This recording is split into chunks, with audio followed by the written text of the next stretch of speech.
మిమ్మల్ని ప్రెస్ మీడియాని పిలిచినందుకు నేను చూసిన తర్వాత నేను మనదాకా కేసీఆర్ కొద్దిగా మెదడు పనిచేస్తున్నా, కొద్దిగా మనిషి నాలెడ్జ్ ఉందేమో అనుకున్నా.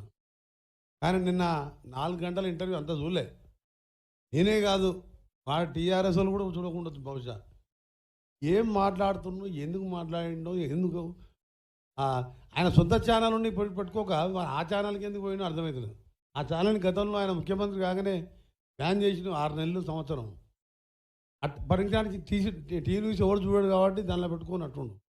4 గంటలు ప్రెస్ మీట్ పెడతాడని ఎంత పని లేనివాడైతే, ఎన్నికల టైంలో ఎంత పని లేనివాడైతే 4 గంటలు ప్రెస్లో మాట్లాడిందంటే కొద్దిగా హెల్త్ మీద కూడా ఆలోచించుకోవాలి మనం. నేను ఒకటే 2-3 విషయాలే ప్రతిసారి మొన్న ఒకసారి ఇప్పుడు మాట్లాడాడు. ఓ minister Venkatreddy mid Manair dam కడితే కొట్టుకపోయిందని, దానికి సంబంధించి ఒక లైన్ చెప్తాను నేను.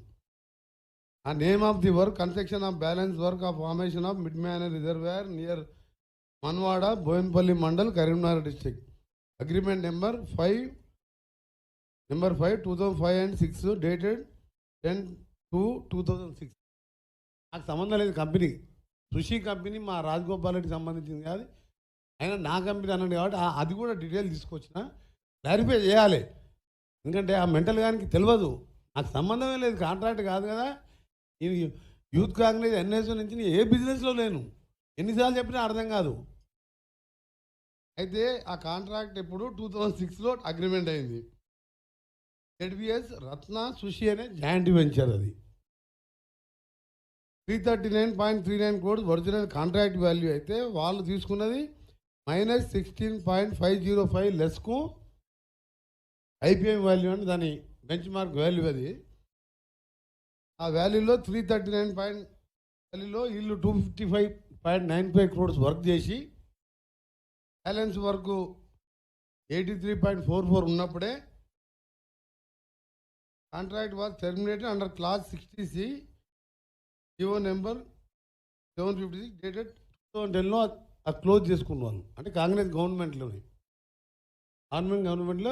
ల్యాండ్ ఎక్విజిషన్ కాక అప్పుడు గవర్నమెంట్ చేయలేకపోతే వాళ్ళు వర్క్ వదిలిపెట్టుకున్నారు. సుషి కంపెనీ రాజగోపాల్ ఇంకా ముగ్గురు కలిసి జాయింట్ వెంచర్ -16 లెస్. వీళ్ళలాగా కాళేశ్వరంలాగా దోపిడి పెట్టి 3.9% ఎక్సెస్ కాదు, అది కాంపిటీషన్లో ముగ్గురు కలిపి తీసుకున్నారు. అయినా నాకు నా పేరు కానీ మా వైఫ్ కాదు నాకు కానీ ఎప్పుడు సంబంధం ఉండదు కాంట్రాక్ట్.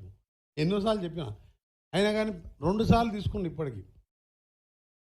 అయితే ఆ తర్వాత ఆ వర్క్ని IVRC and other joint venture తీసుకొని ఒక ముత్తయ్య నాయుడు అనే కంపెనీ పేరు మీద హరీష్ రావు బినామీగా ఉంటూ ఆ వర్క్ తీసుకొని అది ఒక 1000 కోట్లకి ఎంతనో దాని ఒరిజినల్ డీటెయిల్స్ తెలియదు, ఇంతవరకు దీన్ని క్లారిఫై చేస్తాను. అది వేరే వాళ్ళకి ఇచ్చి బినామీ ముత్తయ్య నాయుడు పేరు మీద తీసుకొని హరీష్ రావుని మనుషులను పెట్టుకొని చేసి 300-400 కోట్లు దోసుకున్నాడు అన్న హరీష్ రావు. అది దాని విషయం, నాకు సంబంధం లేదు. మళ్ళీసారి కేసీఆర్కి మీడియా ద్వారా విజ్ఞప్తి చేస్తున్నా, రిక్వెస్ట్ కాదు, మెంటల్గా ఎప్పుడు నా పేరు తీయకరా బాబు, నాకు సంబంధం లేదు, చెప్తే అర్థమవుతలేదు. ఎందుకంటే నువ్వు మెంటల్లీ ఇన్బ్యాలెన్స్ ఉండవచ్చు. ఎందుకంటే బిడ్డ జైల్లో ఉంటే ఎవరికైనా కొంచెం మెంటల్గా బాధ ఉంటుంది.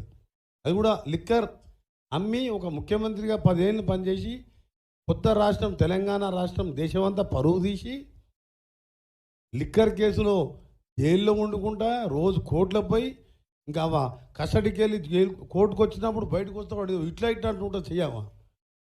ఆమె ఏదో ఫ్రీడమ్ పెట్టి తెలంగాణ ఉద్యమం చేసి జైలు పోయినట్టు.